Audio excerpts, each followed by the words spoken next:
মানিবাসী আমরা অতীতের সরকারগুলোকে দেখেছি 2014 সালে আওয়ামী লীগ সরকার কোন নির্বাচন করে নাই। 151টা আসনে বিনা ভোটে হচ্ছে তার পছন্দের প্রার্থীকে জয়ী করে দেওয়া হয়েছিল। 2018 সালে মিডনাইট ইলেকশনের সাক্ষী হয়েছিল সারা বাংলাদেশ। 2024 সালের আমির নির্বাচন অনুষ্ঠিত হয়েছে। আওয়ামী লীগের পক্ষ থেকে দুই পক্ষকে সরকার পক্ষ এবং প্রতিপক্ষ বানিয়ে অন্যান্য রাজনৈতিক দলগুলোকে নির্বাচনের বাহিরে রেখে একটি আমি এবং দামি নির্বাচন আয়োজন করেছিল। অত্যন্ত পরিতাপের বিষয়, আগের সরকারগুলো নির্বাচনের আগে ফলাফল তৈরি করত, আর এই সরকার নির্বাচন হয়ে যাওয়ার পরে ফলাফল তৈরি করেছে। দিন দুপুরে চুরি নয়, দিন দুপুরে ডাকাতি করেছে। স্বার্থে তারা নাকি গণভোট মেনে নিয়েছিলেন।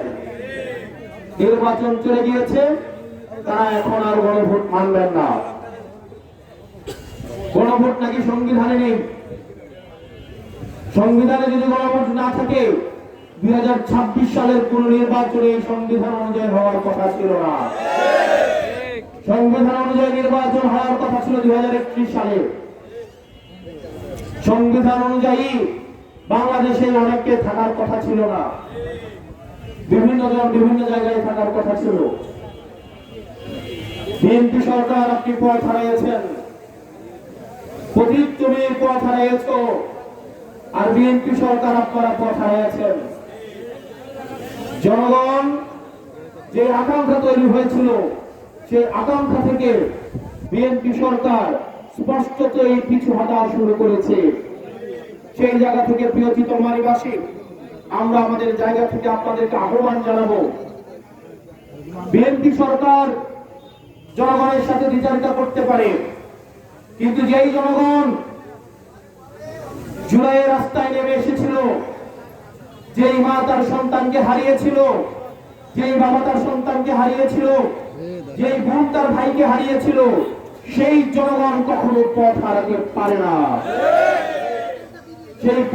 সেই জনগণ এখনো পথে দাঁড়িয়ে রয়েছে।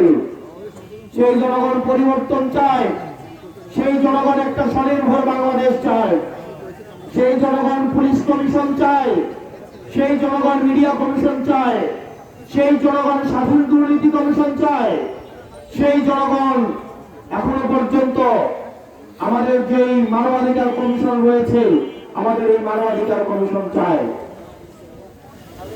মির্জা ফখরুল সাহেব উনি বলছেন ওনারা নাকি কখনোই সংবিধান সংস্কার কমিশন ওনারা চান নাই, সংবিধান সংস্কার নাকি ওনারা কখনোই ওনারা চান নাই।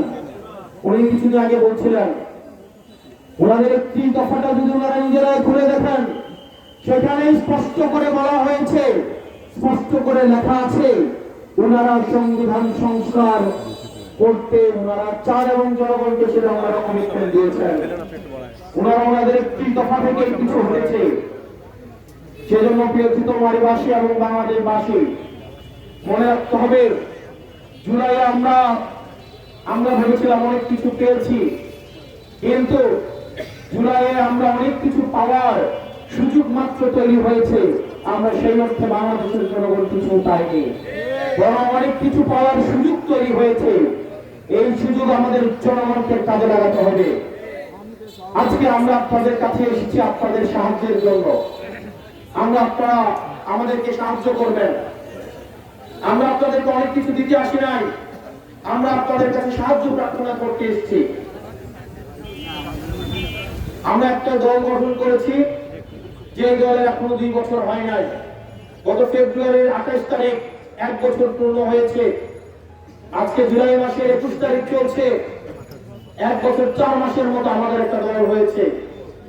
এই দলের পক্ষ থেকে আমরা যখন ত্রয়োদশ জাতীয় সংসদ নির্বাচনে প্রার্থী হয়েছি, অনেকেই বলতেন আমরা একটা মেম্বার ইলেকশনেও কাজ করবো না, আমরা 200 ভোট পাওয়ার জন্য আমরা সকালে নির্বাচনী কার্যক্রমে বের হতাম।